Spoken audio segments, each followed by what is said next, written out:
দরজার কাছে বাইকের আওয়াজ পেলে। বসো, এখানে বসো, এখানে বসো। অনেক সময় আমিও বুঝে যাই এর আওয়াজে যে হ্যাঁ এবার মনে হয় শো চলে এসছে।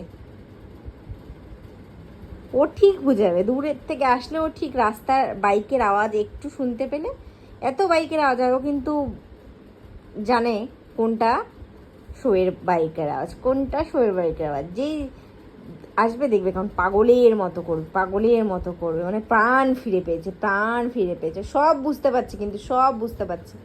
এদিক ঘোরো মুখটা। হ্যাঁ, মিথ্যে কথা বলেছি আমি, মিথ্যে কথা বলেছিলাম, এক্ষুনি চলে আসবে সব। হ্যাঁ হ্যাঁ, ওই দেখো আবার দরজার দিকে তাকাচ্ছে, মানে কত বোঝে। চলে আসবে, ফোন করলো তো, বেরিয়ে গেছে, চলে আসবে। তুমি বসো, ওয়েট করো।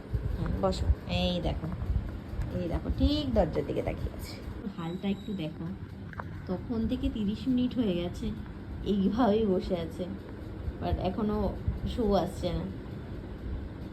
দেখো ওর মানে কি যে আমার